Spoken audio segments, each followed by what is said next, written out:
Manohar call చేస్తున్నారు Dubai నుంచి. మనోహర్ గారు అడిగిన మీ ప్రశ్న. నమస్తే సార్. నమస్తే విష్ణు గారు.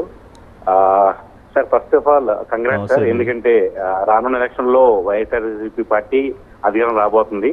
ఇప్పుడల్లా డౌట్ వచ్చేసి 120 సీట్ల లేకుంటే 125 కంటే ఎక్కువ సీట్లు అన్నది మాత్రమే సార్. ఇప్పుడు జగన్ గారు కూడా ట్రై చేయాల్సింది దానికోసమే, 175 గెలవడానికి కోసం సార్.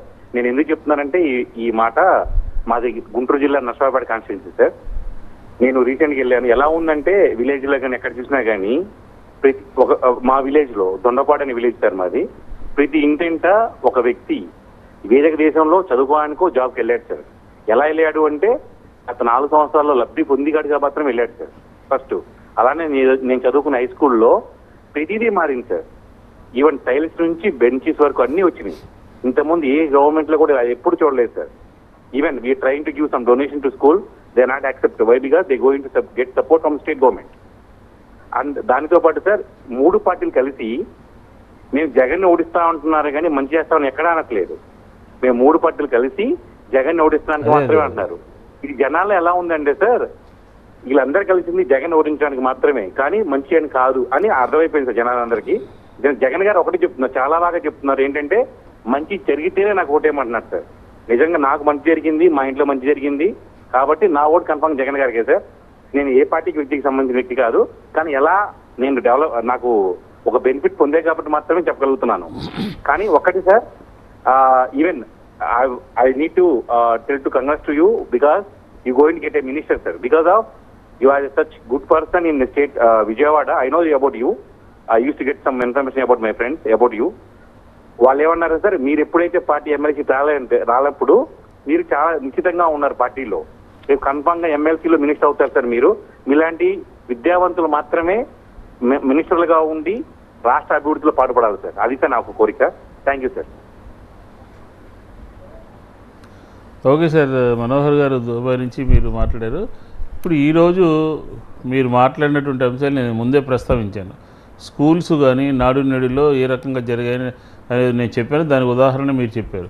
కానీ ఎలా ఉండేదంటే ఈరోజు కొంతమంది మీలాగా ఎన్ఆర్ఐస్ అందరూ కూడా వాళ్ళ స్వగ్రామానికి వచ్చి స్కూల్స్ పుస్తకాలని, బెంచెస్ అని, అలాగే టాయిలెట్స్కి కొంత విరాళం ఇచ్చేవారు పూర్వం రోజుల్లో. ఇది నాడు నేడు అని ఒక స్కీమ్ రాకముందు.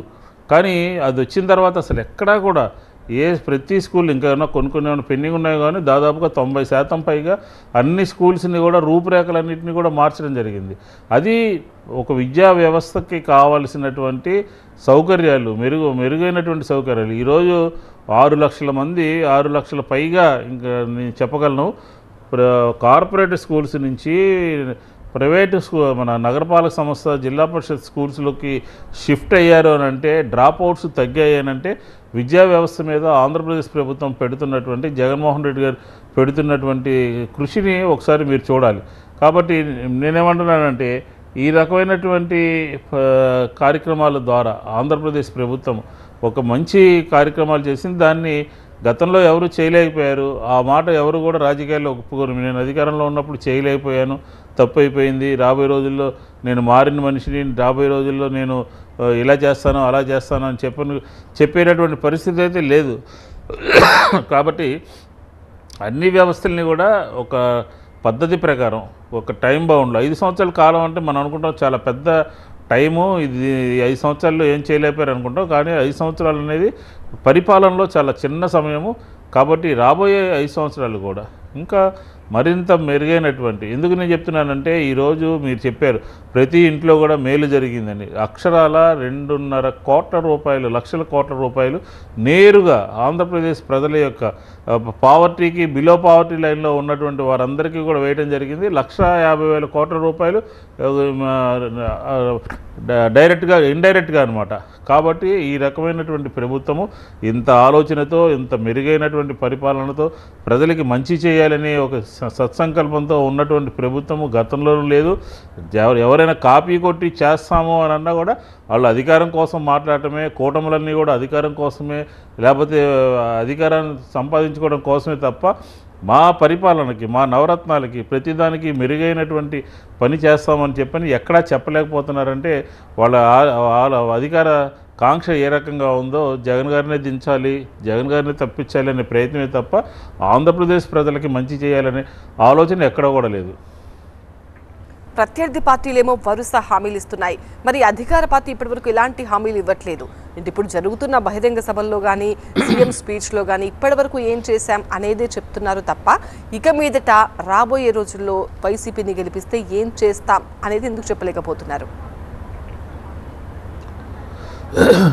లేదు మేడం, చెప్పడం జరిగింది. ఈరోజు కూడా జగన్మోహన్ రెడ్డి గారు తన ఉపన్యాసంలో రాబోయే రోజుల్లో విద్యార్థులకి, మహిళలకి, వృద్ధులకి, లేకపోతే రైతులకి, ఇలా అందరికీ కూడా ఈ ప్రభుత్వం అండగా ఉంటుంది అని మాట చెప్పారు. ఎందుకంటే ఇంకొకటి ఏంటంటే ఒక మేనిఫెస్టోలో అయితే క్లియర్గా ఉంటుంది. ఆ మేనిఫెస్టో మేము 9వ తారీఖు రాబోయే రోజుల్లో మేము ఉగాది రోజున తెలుగువారి పెద్ద పండగ రోజున దాన్ని ప్రజల ముందు పెట్టబోతున్నాం. ఈ సందర్భంలో అందులో ఉన్నటువంటి విషయాలు ముందే చెప్తే బాగోదు కాబట్టి ఇప్పుడు ఫీడ్బ్యాక్ తీసుకుంటా ఉన్నారు. ఈ 15 రోజుల పాటు ఉదయం పూట పార్టీ యంత్రాంగంతోనూ, మేధావులతోనూ, తటస్థవాదులతోనూ, ఉన్నటువంటి వివిధ వర్గాలకు సంబంధించినటువంటి ప్రజలతో కలిసి మాట్లాడి వాళ్ళ దగ్గర నుంచి ఇచ్చేటటువంటి సజెషన్స్ అన్నీ కూడా రేపు అందులో పొందుపరచడం జరుగుతుంది. కాబట్టి ఖచ్చితంగా రాబోయే రోజుల్లో ఇది చేయగలుగుతామని చెప్పడం జరుగుతుంది. అది కూడా కాకుండా ఏంటంటే ఇప్పుడు తెలుగుదేశము ఇంకా మేము 5 సంవత్సరాల్లో ఉన్నాం కాబట్టి మా ఎన్నికల మేనిఫెస్టో పవర్లో ఫోర్స్లో ఉంది కాబట్టి మేము ఈ 5 సంవత్సరాలు ఏం చేసామో అందరికీ తెలుసు కాబట్టి దాని గురించి ఇంకా చెప్పవసలే. రాబోయే రోజుల్లో ఏం చేసామని చెప్పడం కోసం మేము రేపు 9వ తారీఖున మేనిఫెస్టో రిలీజ్ చేస్తాం. కానీ ప్రతిపక్షాలు వాళ్ళు ఇంతవరకు కొన్ని ఆల్రెడీ చెప్పేసారు సూపర్ 6 అని చెప్పని మా అన్ని కాపీలు కొట్టి చెప్పడం జరిగింది. ఏది ఇప్పుడున్నటువంటి ప్రభుత్వంలోనే కాపీలు కొట్టారు. రేపు ఏం చేస్తామో ఏం చేయగలుగుతామో అనే దానికి కూడా కొంత ఎడ్జెట్టే పెట్టుకున్నారు. సూపర్ 6 అని ఫస్ట్ టైం కొన్ని చెప్పాము, రాబోయే రోజుల్లో పూర్తి స్థాయి మేనిఫెస్టోలో తర్వాత చెప్తామని చెప్పారు. అంటే అర్థం ఏంటంటే మా మేనిఫెస్టో వచ్చిన తర్వాత, మా ఆలోచన బయటకు వచ్చిన తర్వాత దాన్ని కాపీ కొట్టి ప్రజలకు చెప్పాలనే ఒక ఉద్దేశం కనబడుతూ ఉంది. కాబట్టి ఖచ్చితంగా ప్రజలకు ఇది చేస్తాము అని చెప్పి అది చేసి చూపించినటువంటి పార్టీ ప్రభుత్వం వైఎస్ఆర్ కాంగ్రెస్ పార్టీ ప్రభుత్వం అని చెప్పచ్చు.